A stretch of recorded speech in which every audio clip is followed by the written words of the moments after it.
Hello everyone, नमस्कार। Academy के online platform पर मैं बीके पटेल आप लोगों का फिर से वेलकम करता हूं। आप सब आज एडीओ का एग्ज़ाम दे करके घर आए हैं और सबके मन में जिज्ञासा है कि पेपर किस प्रकार का लेवल का था, कैसा था। तो एक शब्द में कहूँ तो पेपर जो है वो इजी तो बिल्कुल नहीं था, अच्छे खासे लेवल का था, या बोल सकते हो थोड़ा सा आपका टफ था। और मैंने जितना क्वेश्चन पेपर को एनालिसिस किया है जब से मेरे हाथ में ये पेपर आया है ना, 12:30 पौने 1 बजे के आसपास, तब से मैं एक चीज़ कंक्लूज़न पे पहुंचा हूँ कि ये जो पेपर है इसको जिन भी अनुभवी लोगों ने जो है आपका सेट किया है वो निश्चित रूप से छत्तीसगढ़ से बाहर के लोग थे, क्योंकि बहुत सारे पंचायती राज के ऐसे क्वेश्चन हैं जो छत्तीसगढ़ में जो है वो आपके लागू नहीं होते। छत्तीसगढ़ पंचायती राज अधिनियम में कुछ भिन्नताएं होती हैं बाकी पंचायती राज से, बाकी राज्यों के पंचायती राज से। बहुत सारे क्वेश्चन जो है वो आयोग ने गलत लिए हैं या मिसप्रिंट हैं, वो भी जो है आपका दावा आपत्ति में जाएंगे, या क्वेश्चन जो है वो आयोग द्वारा डिलीट किए जाएंगे। तो मैंने जो सॉल्व किया है अभी तक, ठीक है, उस हिसाब से मैं एक संभावित आंसर आपके सामने जो है रख रहा हूँ। हो सकता है कि आयोग द्वारा जो मॉडल आंसर जारी किया जाए, और मैं जो यहाँ पे मॉडल आंसर दे रहा हूँ, 2-4 क्वेश्चन का इधर उधर हो सकता है। बाकी लगभग इस संभावित आंसर के आधार पे आप अपना एक स्कोर जो है निकाल सकते हैं। और स्कोर निकालने के बाद आप कमेंट में भी जो है मैसेज कीजिए कि आपका कितना स्कोर आ रहा है। कैटेगरी के साथ मेंशन कीजिएगा आप किस कैटेगरी से बिलोंग करते हैं और आपका कितना स्कोर आ रहा है माइनस मार्किंग के साथ। और आप पीजीडीआरडी वाले हैं या नॉन पीजीडीआरडी वाले, उसके आधार पर मैं हमारे टेलीग्राम चैनल पर एक पोल क्रिएट कर दूंगा, जिसके आधार पर एक लमसम जो आपका कट ऑफ है वो हम निकाल सकते हैं। कट ऑफ के संदर्भ में एक और वीडियो हम जो है वो आपका बाद में बनाएंगे। तो चलिए हम शुरुआत करते हैं। मेरे पास जो आपका सेट है वो है आपका सेट डी। तो आपके पास हो सकता है दूसरा सेट हो, सेट डी हो तो आप क्रम से चलते हुए चलिएगा, कोई दूसरा सेट हो तो उस आधार पे आप अपना क्वेश्चन तलाश लीजिएगा। तो चलिए शुरुआत करते हैं। सबसे पहला क्वेश्चन जो यहाँ पे मेरे सामने है वो है, नीचे दी गई सूची में भारत के प्रमुख जो आपके पर्यावरणविद हैं उन पर्यावरणविद की पहचान करना है। तो मैं पूरा ऑप्शन नहीं पढ़ रहा हूँ, आंसर बताते हुए चल रहा हूँ, क्योंकि 100 क्वेश्चन को पूरा व्याख्या करने में काफ़ी टाइम लग जाएगा। इसमें देखिए मेनली तो आपके जो पर्यावरणविद हैं वो हैं आपके अनिल प्रकाश जोशी, ठीक है। आंसर जो है इसमें अनिल प्रकाश जोशी ही है। लेकिन ऑप्शन के आधार पर यदि आप देखोगे तो इसमें डॉक्टर आरिफ अली जो कि पक्षी वैज्ञानिक हैं, है ना, और जो अनिल प्रकाश जोशी हैं, जे और के, इन दोनों को आप आंसर ले सकते हैं। तो उस आधार पे आपका आंसर जाएगा बी, ठीक है। अगले क्वेश्चन की ओर बढ़ते हैं। अगला क्वेश्चन जो है वो पंचवर्षीय योजना को लेकर के है। एक तरफ पंचवर्षीय योजनाओं का जो है आपका नंबरिंग लिखा हुआ है, दूसरी तरफ उस पंचवर्षीय योजना के जो है वो आपके क्या उद्देश्य थे वो लिखे गए हैं। तो देखिए द्वितीय पंचवर्षीय योजना में मेन उद्देश्य औद्योगिकरण था, तो इसके आधार पर ए का 4 हो जाएगा। पांचवी पंचवर्षीय योजना में मेन उद्देश्य गरीबी उन्मूलन और आत्मनिर्भरता था, तो बी का 5 हो जाएगा। नवीं पंचवर्षीय योजना का मेन उद्देश्य तो सामाजिक न्याय और समता के साथ विकास था, लेकिन ऑप्शन के आधार पर हम ग्रामीण विकास भी ले सकते हैं, तो आंसर आ जाएगा आपका सी का 2। 12वीं पंचवर्षीय योजना का उद्देश्य था तीव्र धरणी एवं अधिक समावेशी विकास, तो इस आधार पर आपका सही ऑप्शन जाता है बी। इसका राइट आंसर जाएगा आपका बी। अगले क्वेश्चन की ओर बढ़ते हैं। अगला क्वेश्चन है कि निम्नलिखित सूची पदाधिकारियों में आपको जोड़ी सुमेलित करना है, जिसमें पहला, ध्यान से पढ़िएगा, पहला पदाधिकारी दूसरे पदाधिकारी को अपना त्याग पत्र देता है।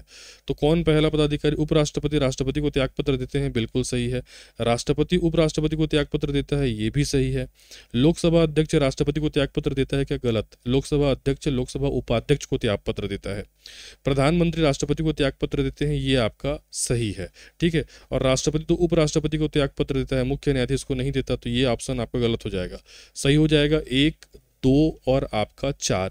तो इस आधार पे आंसर जाएगा आपका बी। अगला क्वेश्चन देखिए, दी गई सूची में लौह अयस्क के प्रकार कौन कौन से हैं? तो देखो लौह अयस्क के प्रकार होता है, सबसे शुद्धतम होता है मैग्नेटाइट, फिर होता है हेमेटाइट, फिर होता है लिमोनाइट, फिर होता है सिडेराइट, ठीक है।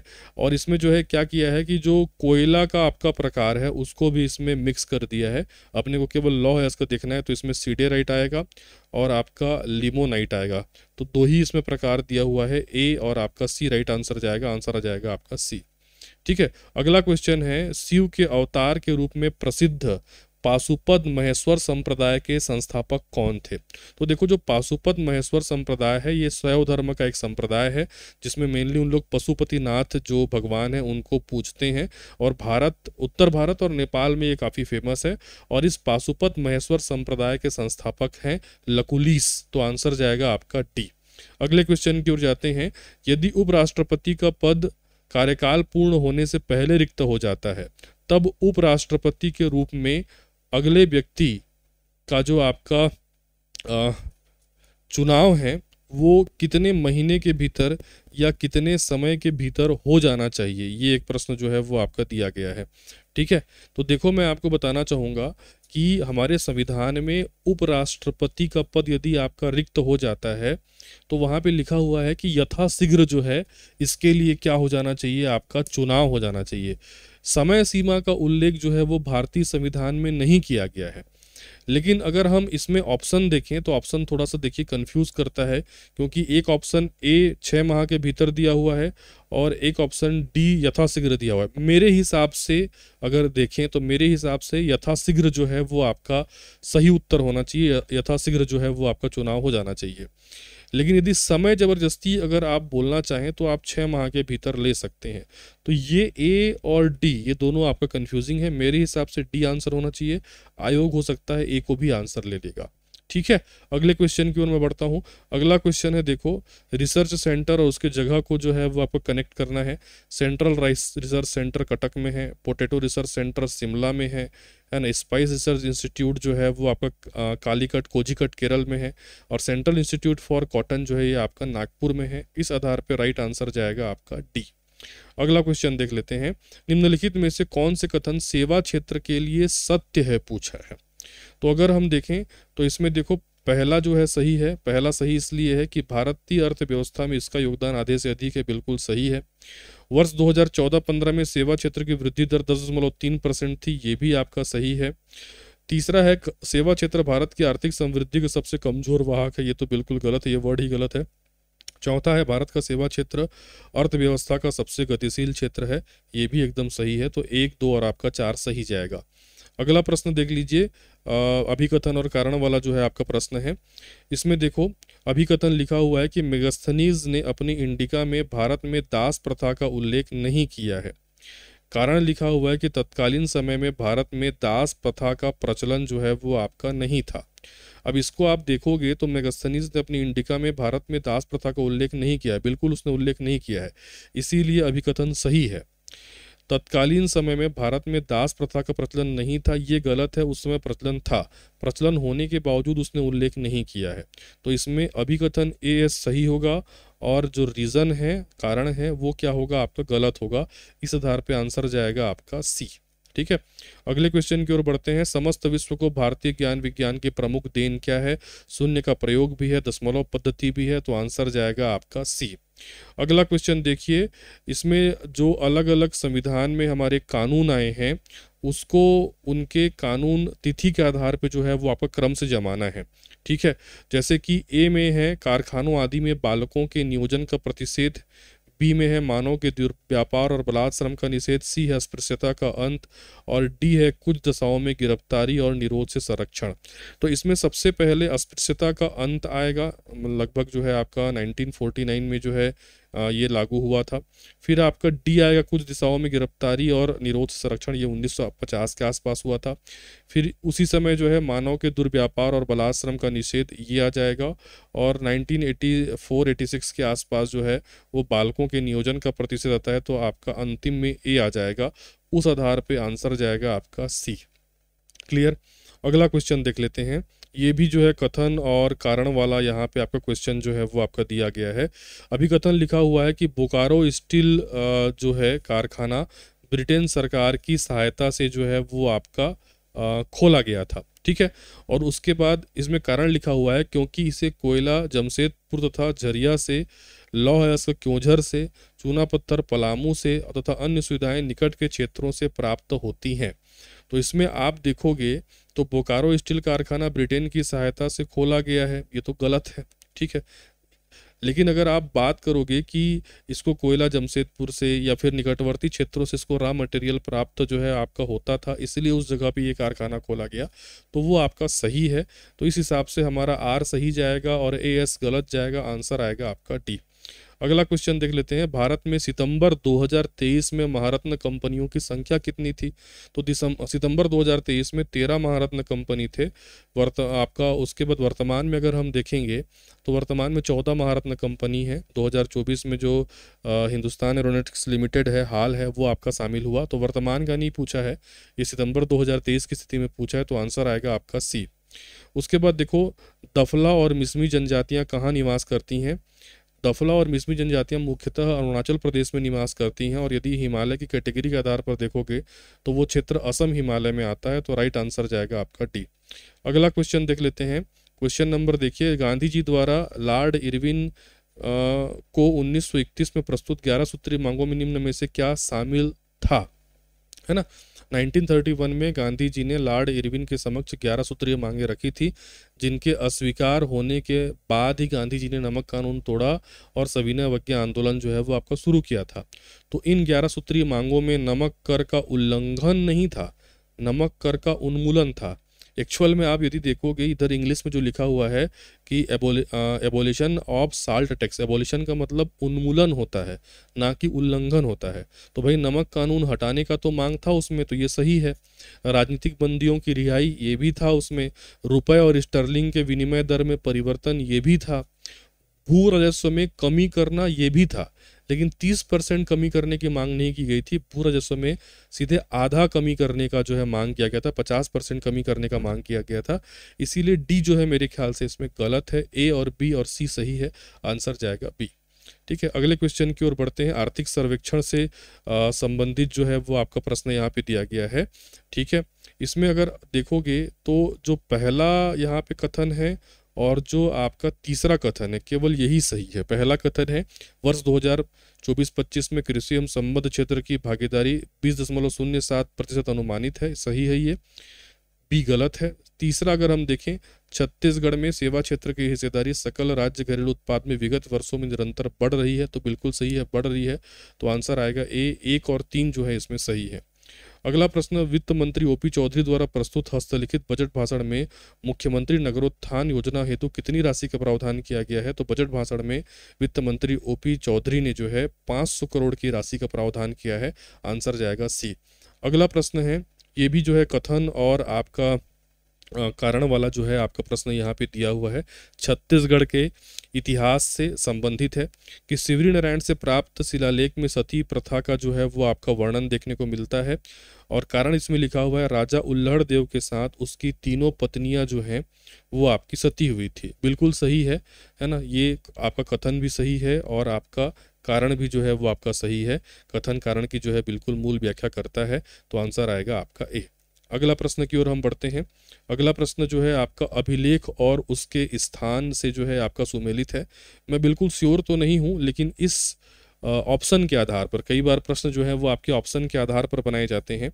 इसमें यदि आप देखोगे तो जो पासीपद्रक और कुरुपद्रक गांव दान देने का अभिलेख उल्लेख जो है वो मिलता है आपका बूढ़ी खार से, है ना। एक्चुअल में तो ये मिलना चाहिए खरौद के आसपास, लेकिन ऑप्शन में है ही नहीं, तो ये इसके आधार पर बूढ़ी खार जो है वो आपका ऑप्शन आएगा।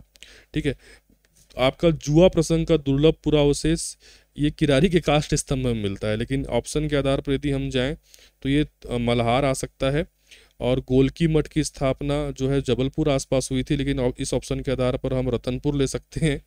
और इसमें से केवल एक ही सही निकल करके आता है, चंद्रादित्य समुद्र का निर्माण कहाँ हुआ था? आपका बारसूर में। और इसी ऑप्शन के आधार पर जो सही आंसर निकल करके आएगा इसमें आएगा सी। अगला, अंग लगना मुहावरे का अर्थ क्या होता है? गले लगना, आंसर आएगा सी। इनमें से कौन सी जनजाति छत्तीसगढ़ की नहीं है? अगरिया तो है, बैगा है, कमार है, गुर्जर जो है हमारी नहीं है, तो आंसर जाएगा आपका डी। दक्षिण कौशल का चाणक्य किसे कहा जाता है? इसमें भी जो है थोड़ा सा डाउट है।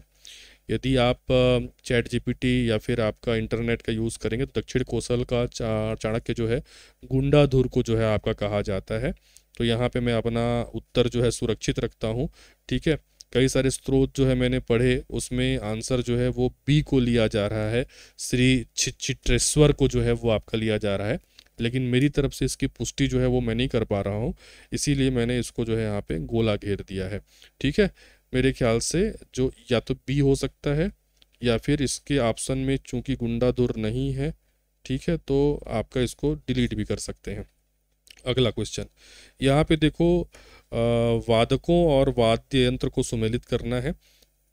मैं इसमें से एक वादक को स्पेशली जानता हूँ, आप अधिकांश लोग भी जानते होंगे, विमलेंद्र मुखर्जी, ये आपके सितार वादक हैं। इस एक को पकड़ोगे तो आपका उत्तर यहाँ पे निकल आएगा, उत्तर जाएगा आपका सी। ठीक है, अगला देख लेते हैं, निम्नलिखित को सुमेलित करना है। छत्तीसगढ़ के गुफाओं से रिलेटेड जो है यहाँ पे क्वेश्चन दिया हुआ है ना, तो यहाँ पे सही आंसर जाएगा आपका ए। ठीक, कैलाश गुफा आपका जाना जाता है स्टेलेक्टाइट और स्टेलेग्माइट चूने के पत्थर की कलाकृतियों के लिए। बी का 3 हो जाएगा, कुटुम्ब सर्व गुफा जाना जाता है अंधी मछलियों की। सी के लिए एक हो जाएगा, सिंघनपुर में जो है आपका मैक्सिकन और स्पेनिश मूर्ति कला।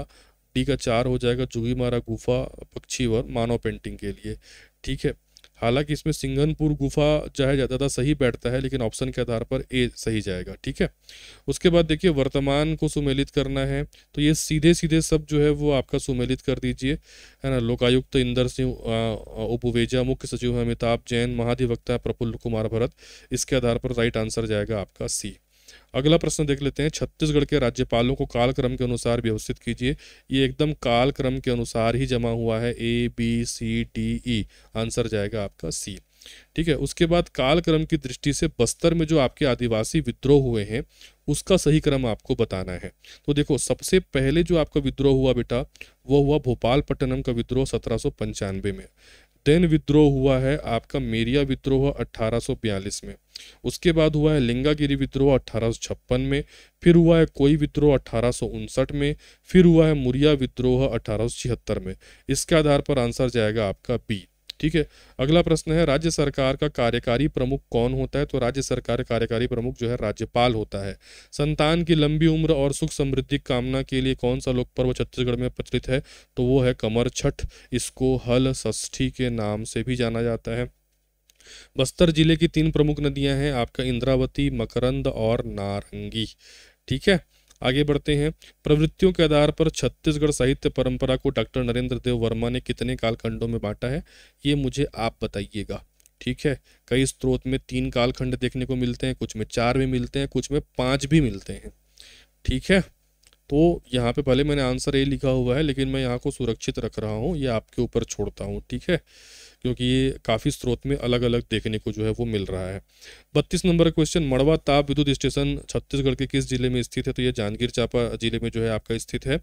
2011 की जनगणना के अनुसार छत्तीसगढ़ में ग्रामीण और शहरी परिवार का परसेंटेज जो है, ग्रामीण है यहाँ पे 76.26 और शहरी है यहाँ पे 23.24। तो ऑप्शन में तो वो दिया है नहीं, ऑप्शन में ये दिया है, तो ये सही हो जाएगा यहाँ पे। ठीक है, उसके बाद देख लेते हैं, छत्तीसगढ़ में मनाए जाने वाले इन त्योहारों को चैत्र माह से प्रारंभ करते हुए बढ़ते माह में, मतलब बढ़ते हुए चैत वैसाख जेठ आषाढ़ ऐसा जो है जमाते हुए चलना है।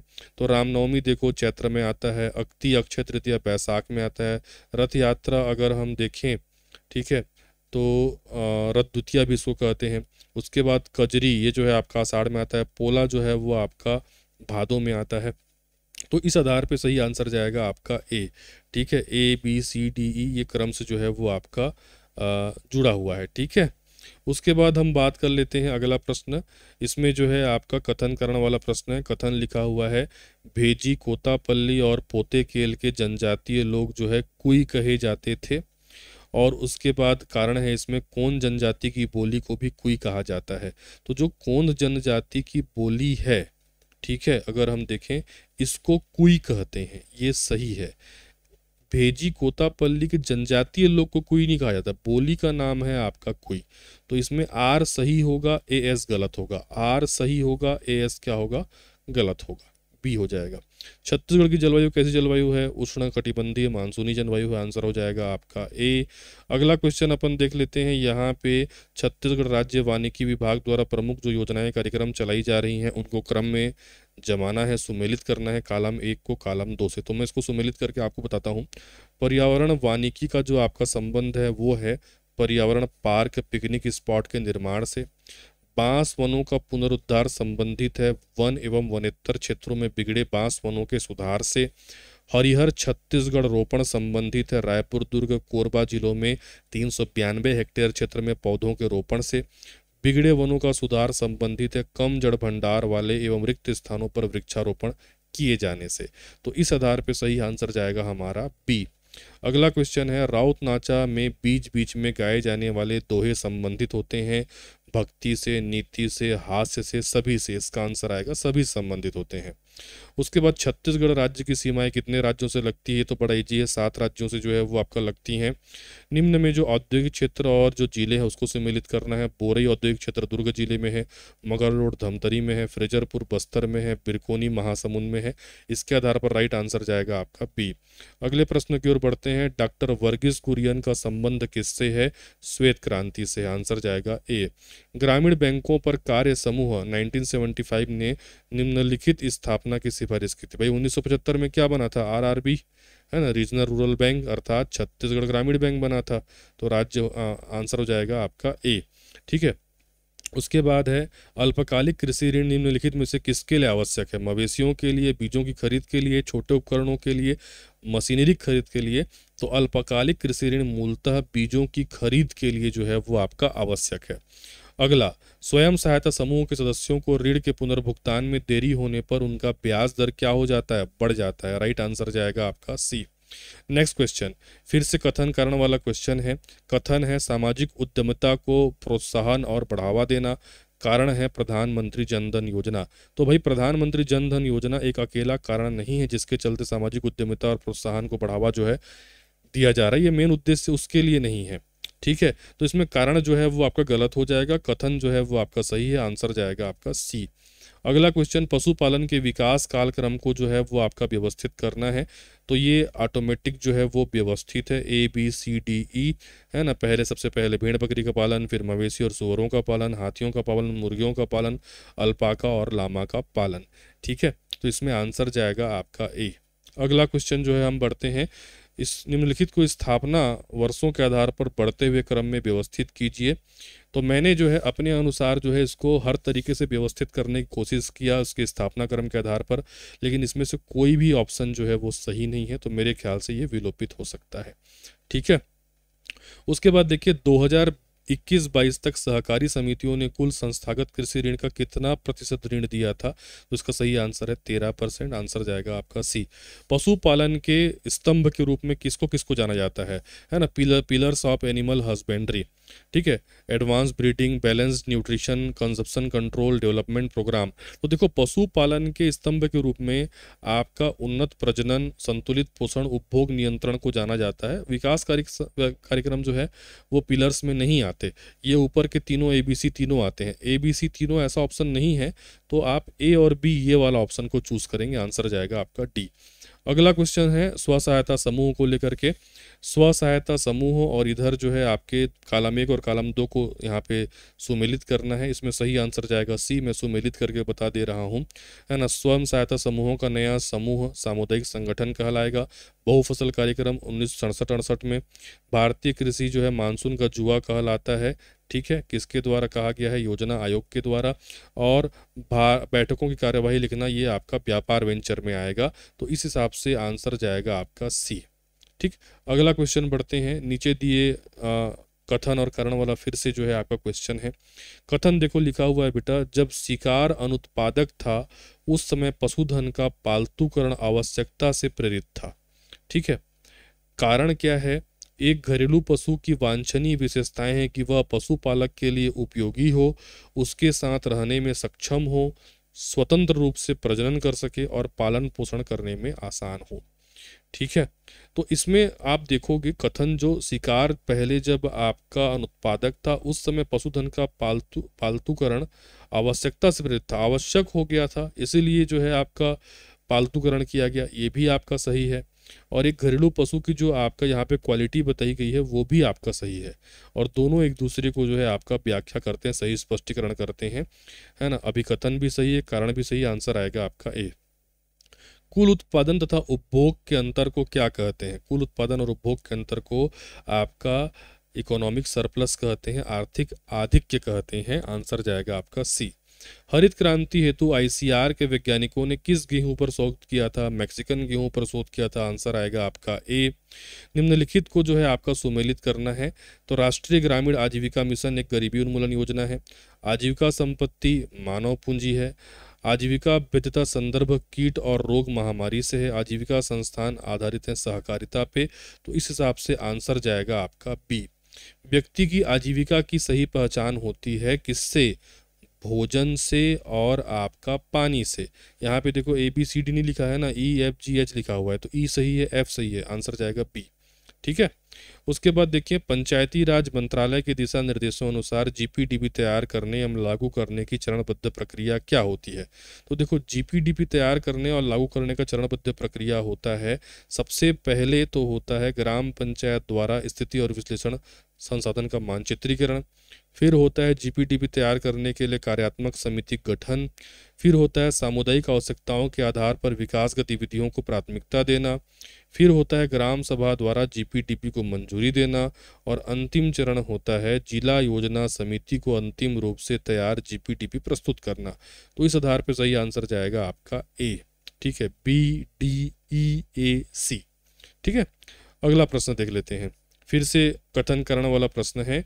कथन है ग्राम सभा सरपंच को निष्कासित कर सकती है। कारण है ग्राम सभा सरपंच को चुनती है। तो देखो ग्राम सभा सरपंच को चुनती है, बिल्कुल सही है। ग्राम सभा कैसे सरपंच को चुनती है? ग्राम सभा कौन होते हैं? गांव के सभी मतदाता मिलकर के ही क्या बनाते हैं? ग्राम सभा, और वही मिलकर के सरपंच को चुनते हैं, बिल्कुल सही है। ग्राम सभा सरपंच को निष्कासित कर सकती है, तो देखो सही भी है गलत भी है। ग्राम सभा सरपंच को रिकॉल के माध्यम से निष्कासित कर सकती है, लेकिन सीधे उसको निष्कासित नहीं कर सकती। अविश्वास प्रस्ताव कौन लाते हैं? अविश्वास प्रस्ताव तो पंच लोग लाएंगे, डायरेक्ट ग्राम सभा तो लाएगी नहीं। ग्राम सभा के अधिकार किस पे है? रिकॉल के ऊपर है। तो ग्राम सभा सरपंच को निष्कासित तो कर सकती है, बट डायरेक्ट नहीं कर सकती। ठीक है, तो ग्राम सभा सरपंच को चुनती है, इसीलिए ग्राम सभा सरपंच को निष्कासित कर सकती है, ये कारण जो है वो आपका सही नहीं बैठता है। ठीक है, तो इसके आधार पर अगर हम देखें तो जो AS है वो गलत हो जाएगा और R जो है वो आपका सही होगा। ठीक, अगला क्वेश्चन, नेक्स्ट क्वेश्चन देखते हैं कि पंचायती राज व्यवस्था में किस पद हेतु सीधा जो है वो आपका चुनाव होता है? देखो सीधा चुनाव प्रत्यक्ष निर्वाचन सरपंच का भी होता है और जिला पंचायत के सदस्य अर्थात DDC का भी होता है। जनपद पंचायत के अध्यक्ष को जनपद पंचायत के सदस्य लोग चुनते हैं, जिला पंचायत के अध्यक्ष को जिला पंचायत के सदस्य लोग चुनते हैं, लेकिन जो DDC है सरपंच वो तो डायरेक्ट चुना जाता है। तो A भी सही है, D भी सही है, तो यहाँ पे दो ऑप्शन सही है, तो ये क्वेश्चन जो है वो विलोपित होगा, देखना। ठीक है, अगला क्वेश्चन, भारत में जनपद पंचायत के संबंध में निम्नलिखित में से कौन सा कथन सही है? ये प्रश्न भी गलत है। ये प्रश्न ऐसा होना चाहिए था कि भारत में जनपद पंचायत के संबंध में कौन सा कथन गलत है, और ये भारत के संदर्भ में क्यों पूछ रहा है बार बार, इसी चीज को मैं बोलना चाह रहा हूँ। भारत के संदर्भ में पूछने का क्या तुक बनता है भाई? छत्तीसगढ़ पंचायती राज अधिनियम के अंतर्गत प्रश्न बनना चाहिए। कई सारे प्रश्न ऐसे देखने को मिलते हैं जो आपका भारत के संदर्भ में जो है वो पूछे जा रहे हैं, क्योंकि पंचायती राज जो है वो हर राज्य में थोड़ा सा डिफर करता है, तो छत्तीसगढ़ के संदर्भ में पूछना चाहिए।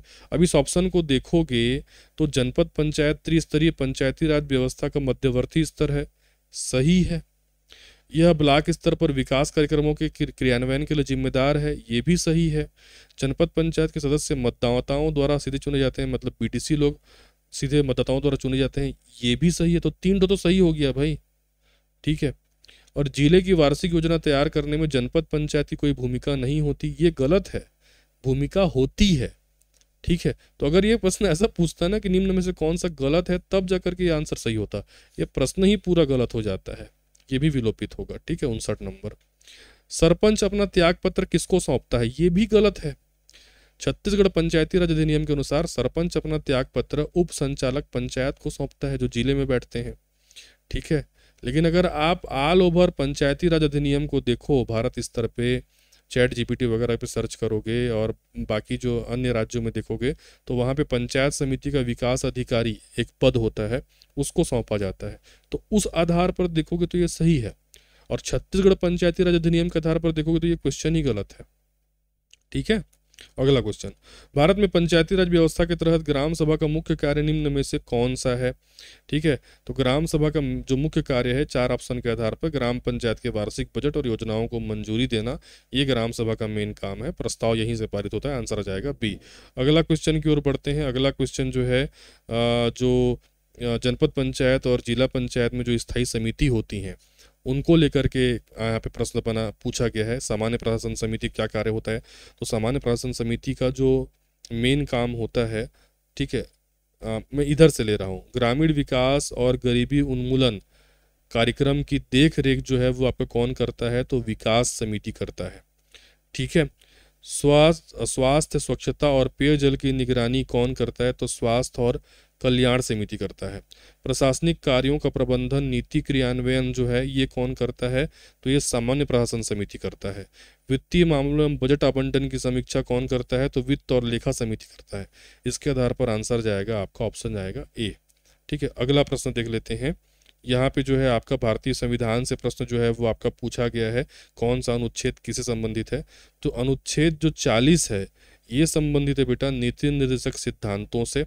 ठीक है, जिसपे पंचायत संरचना की जो है पंचायत के बारे में उल्लेख मिलता है। उसके बाद हम बात करें 73वां संविधान संशोधन अधिनियम। ठीक है, ये जो है आपका प्रस्तुत किया गया था बलवंत राय मेहता समिति की रिपोर्ट के आधार पर। 11वीं अनुसूची की अगर हम बात करें तो 11वीं अनुसूची पंचायत के जो 29 विषय हैं इनमें उसका उल्लेख जो है वो आपका मिलता है। अनुच्छेद 243 की बात करें तो पंचायत एवं जो है लोकतांत्रिक विकेंद्रीकरण को संवैधानिक दर्जा अनुच्छेद 243 के तहत जो है वो आपका दिया गया है। ठीक है, तो इसके आधार पर आंसर जाएगा आपका बी। ठीक, अगला क्वेश्चन देख लेते हैं। ये फिर से जो है आपका कथन और कारण वाला प्रश्न है, मनरेगा से संबंधित प्रश्न है। कथन है, महात्मा गांधी राष्ट्रीय ग्रामीण रोजगार गारंटी योजना मनरेगा पंचायत क्षेत्र के तहत एक प्रमुख योजना है जो ग्रामीण परिवारों को एक वित्तीय वर्ष में 100 दिनों के रोजगार की गारंटी देता है। सही है भाई। मनरेगा का उद्देश्य ऐसे काम को करने के इच्छुक वयस्कों को अकुशल मैनुअल काम प्रदान करना होता है जो मतलब ग्रामीण क्षेत्रों में आजीविका सुरक्षा को बढ़ाना है इनको काम प्रदान करके। ये भी सही है। तो कारण कथन दोनों सही है, लेकिन ये एक दूसरे की व्याख्या जो है वो आपका नहीं करते हैं, स्पष्टीकरण जो है वो आपके नहीं करते हैं। ठीक है, तो आंसर जाएगा आपका ए। अगला क्वेश्चन देख लो 65 नंबर का। संविधान 73वां संविधान संशोधन अधिनियम 1992 के अनुसार पंचायत का कार्यकाल 5 वर्ष कब से होता है? तो पंचायत का जो 5 वर्ष का कार्यकाल है वो गिना जाता है पंचायत का पहला सम्मेलन से। ठीक है, तो आंसर जाएगा आपका बी, पहली सभा मतलब पहला सम्मेलन। आगे प्रश्न देख लेते हैं। ग्राम सभा के जो हैं वो आपके क्या कार्य हैं? गांव में योजनाओं का अनुमोदन करना, जी हाँ करती है। जिला परिषद के सदस्यों को चुनना, ग्राम सभा जिला परिषद के सदस्यों को अगर हम देखें तो डायरेक्ट तौर पे जो है वो आपका नहीं चुनती है। ठीक है, ग्राम पंचायत के कार्यों की समीक्षा करना करती है। वित्तीय रिपोर्ट की समीक्षा करना करती है। ठीक है, देखो जिला परिषद के सदस्यों को चुनना कहने का मतलब क्या है, डीडीसी वगैरह को चुनते हैं लेकिन एक ही ग्राम सभा के लोग थोड़ी चुनते हैं, वो तो बहुत सारा पूरा जिला पंचायत का निर्वाचन क्षेत्र आता है, उन लोग मिल करके चुनते हैं। यहाँ पे एक गांव की ग्राम सभा केवल ये 1, 3 और 4 ये काम करेगी। आंसर जाएगा आपका बी। 73वां संविधान संशोधन अधिनियम 1992 किस दिनांक से लागू हुआ है? 24 अप्रैल 1993 से। ठीक है, पंचायती राज व्यवस्था के अनुसार सही समीकरण चुनें, उच्च स्तर से निम्न स्तर चुनना है। तो जिला पंचायत सबसे ऊपर है, जिला पंचायत पहले नंबर पे आ जाएगा, फिर दूसरे नंबर पे आ जाएगा हमारा जनपद पंचायत, फिर तीसरे नंबर पे आ जाएगा हमारा क्या आपका ग्राम पंचायत, फिर ग्राम पंचायत के अंतर्गत आती है हमारी क्या आपका ग्राम सभा। तो आंसर आ जाएगा हमारा ए। ठीक है, अगले क्वेश्चन की ओर बढ़ते हैं। निम्नलिखित व्यवस्था कौन सा त्रिस्तरीय पंचायत व्यवस्था का अंग नहीं है? जिला पंचायत, ग्राम पंचायत, जनपद पंचायत तो है, ग्राम सभा त्रिस्तरीय व्यवस्था का अंग नहीं होता है, वो ग्राम पंचायत के अंतर्गत ही ग्राम सभा आती है। आंसर आएगा आपका सी। यदि एक पंचायत को भंग किया जाता है तो चुनाव की प्रक्रिया कितने दिनों के अंतराल में आयोजित किए जाने होते हैं? कई बार इसको मैं पढ़ाया हूँ। विघटन की तारीख से 6 महीने के भीतर आयोजित किया जाना रहता है। उसके बाद देखो ग्रामीण विकास में जाते हैं। सूचना के अधिकार का प्रश्न है। सूचना के अधिकार अधिनियम 2005 के अंतर्गत सूचना प्राप्त करने के लिए आवेदन निराकरण का सही क्रम कौन सा है? तो सही क्रम देखो आ जाएगा BCA। कैसे मैं बता रहा हूँ। सबसे पहले आवेदक जन सूचना अधिकारी को वांछित सूचना के लिए क्या करेगा? आवेदन करेगा। उसके बाद निर्धारित समय पर जन सूचना अधिकारी सूचना प्राप्त होने पर जो है प्रथम अपीलीय अधिकारी के पास आवेदन प्रस्तुत करेगा। और उसके बाद ये आ जाएगा, आवेदन निर्धारित समय पर निराकृत न होने पर दूसरा अपील कहाँ किया जाएगा? राज्य सूचना आयोग में किया जाएगा। ठीक है, उटपुटांग लिख दिया है इसमें सही, और भी इसमें प्रोसेस आते हैं बीच बीच में, लेकिन जो प्रश्न है उसके आधार पर BCA आएगा। ठीक है, निम्नांकित को कालक्रम के अनुसार जो है वो आपका व्यवस्थित करना है। को कालक्रम के अनुसार अगर आप देखोगे तो मैंने यहाँ पे सभी के जो आपके डेट है उसके अनुसार व्यवस्थित किया है। तो आंसर आएगा BADEC। सबसे पहले आ जाएगा B उज्ज्वला योजना। ठीक है, फिर आ जाएगा आपका A सौभाग्य योजना, फिर आ जाएगा आपका D दाई दीदी मोबाइल क्लिनिक योजना, ये बात का है। फिर उसके बाद आ जाएगा आपका E श्री धन्वंतरी जेनेरिक औषधि स्टोर योजना। फिर अंतिम में आ जाएगा आपका वंदन महतारी वंदन योजना। ये सबसे लास्ट में लॉन्च हुआ है ना, भाजपा सरकार आने के बाद। आंसर आएगा इसमें C। अगले प्रश्न की ओर आगे बढ़ते हैं। पंचायतों के अंकेक्षण की व्यवस्था मतलब ऑडिट की व्यवस्था किस प्रकार की जाती है? स्वतंत्र ऑडिट दल द्वारा और आंतरिक अंकेक्षण पंचायत संचालनालय द्वारा। दोनों प्रकार से होता है। सोशल ऑडिट भी होता है, CA ऑडिट भी होता है, और शासन की तरफ से भी ऑडिट होता है। ये दोनों आएगा इसमें। सूचना का अधिकार अधिनियम 2005 के अनुसार जन सूचना अधिकारी निम्नलिखित में से किसके द्वारा अभिहित किया जाता है? तो ये किया जाता है आपका लोक प्राधिकारी के द्वारा। आंसर आएगा आपका C। सूचना का अधिकार अधिनियम 2005 एक क्या है? तो यह एक प्रशासनिक प्रक्रिया है।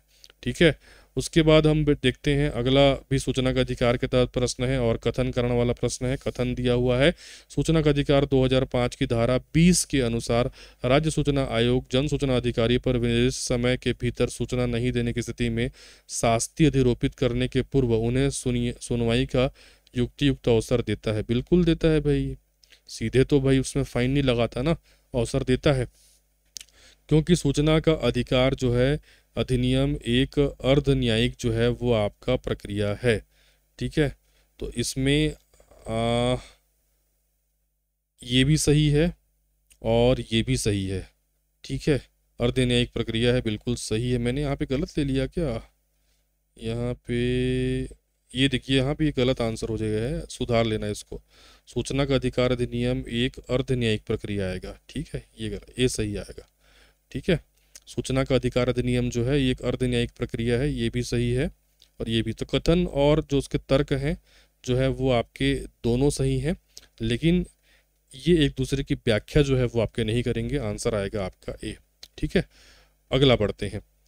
वर्ष 2014 में नियंत्रक एवं महालेखा परीक्षक द्वारा इंदिरा आवास योजना की निष्पादन लेखा परीक्षा में कौन कौन से निष्कर्ष जो है वो आपके दिए गए थे ऑडिट में। ठीक है, तो ये थोड़ा सा डीप क्वेश्चन हो जाता है। इसमें अगर हम देखेंगे तो पहला, दूसरा, तीसरा, चौथा, पांचवा सभी निष्कर्ष जो है इसमें आपके दिए गए थे कि मकानों की कमी का आकलन न किया जाना, लाभार्थियों के चरण में पारदर्शिता की कमी, है ना, मकानों की खराब गुणवत्ता, लाभार्थियों की ऋण की अनुपलब्धता, निगरानी का कमजोर तंत्र, ये सभी खामियां आई थी इंदिरा आवास योजना में। तभी तो 2016 में जो है उसको डिसकंटिन्यू करके या इसको रिप्लेस करके प्रधानमंत्री आवास योजना जो है वो आपका कंटिन्यू किया गया है। ठीक है, आगे बढ़ते हैं। अगला क्वेश्चन देख लो। छत्तीसगढ़ सरकार ने किस वित्तीय वर्ष में स्टार्टअप ग्रामीण एंटरप्रेन्योरशिप कार्यक्रम की शुरुआत की है, जो राष्ट्रीय ग्रामीण आजीविका मिशन की सब स्कीम उपयोजना है? तो ये शुरुआत किया गया है 2016-17 में। नाबार्ड का काम क्या है? तो नाबार्ड का काम प्रत्यक्ष वित्त पोषण, पुनर्वित्त, विकास संबंधी पर्यवेक्षी सभी प्रकार का है। आंसर आ जाएगा आपका D। अगला क्वेश्चन की ओर बढ़ते हैं। ये भी कथन करने वाला क्वेश्चन है। कथन दिया हुआ है, ग्रामीण स्वरोजगार प्रशिक्षण संस्थान, जिसको हम क्या कहते हैं? RCT भी कहते हैं, के अंतर्गत कृषि programme, product programme, process programme, general programme तथा अन्य प्रोग्राम चलाए जा रहे हैं। बिल्कुल चलाए जा रहे हैं।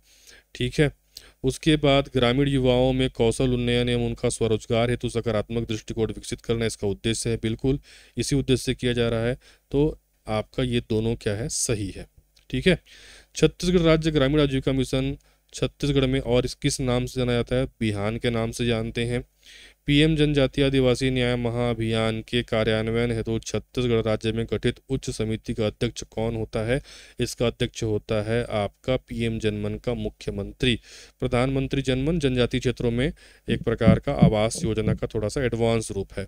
ठीक है, उसके बाद देखो सूची 1 को सूची 2 से जो है वो आपका सुमेलित करना है, तो इसका सही आंसर आ जाएगा आपका डी। ठीक है, पीएम उज्ज्वला योजना। पीएम उज्ज्वला योजना ये पेट्रोलियम और प्राकृतिक गैस मंत्रालय की योजना है, जिसमें गैस सिलेंडर चूल्हा वगैरह बांटे जाते हैं। आयुष्मान भारत कार्ड योजना, आयुष्मान भारत कार्ड योजना संबंधित है राष्ट्रीय स्वास्थ्य प्राधिकरण से। सुकन्या समृद्धि योजना महिला एवं बाल विकास विभाग की योजना है। अटल पेंशन योजना वित्तीय सेवा विभाग की योजना है। तो सीधा सीधा है, ए का 1, बी का 2, सी का 3, डी का 4, ऐसा आंसर जाएगा डी। अगला, स्वच्छ भारत मिशन ग्रामीण और जल जीवन मिशन ने किस माह व वर्ष में ग्रामीण वास नामक व्हाट्सएप ऐप शुरू किया है? ये क्वेश्चन जो है वो आपका डिलीट हो सकता है, क्योंकि अगर आप देखोगे तो देखो आंसर तो डी जाना चाहिए, अप्रैल 2025 में इसको चालू किया गया है।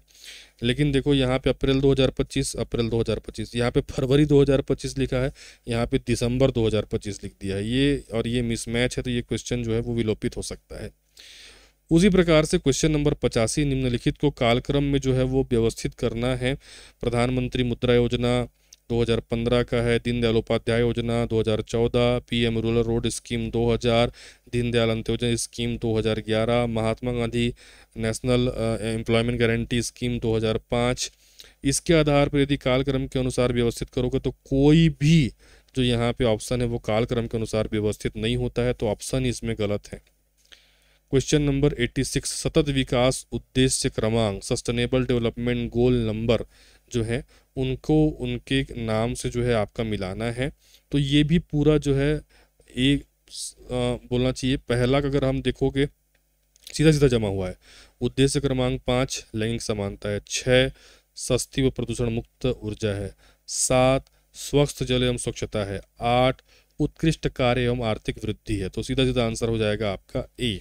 ठीक है, 86 के बाद जो आते हैं 87 पे, इसमें भी सही जोड़ी जो है वो आपका सुमेलित करना है। नाबार्ड की बात करें तो नाबार्ड जो है विभिन्न वित्तीय संस्थाओं को पुनर्वित्त जो है उपलब्ध कराता है। अगर हम बात करें क्षेत्रीय ग्रामीण बैंक, तो ये कृषि विकास के लिए जो है आपका ऋण उपलब्ध जो है वो आपको कराता है। जो हमारा जिला केंद्रीय सहकारी बैंक होता है, ये प्राथमिक सहकारी साख समिति को जो है आपका साख या ऋण उपलब्ध कराता है।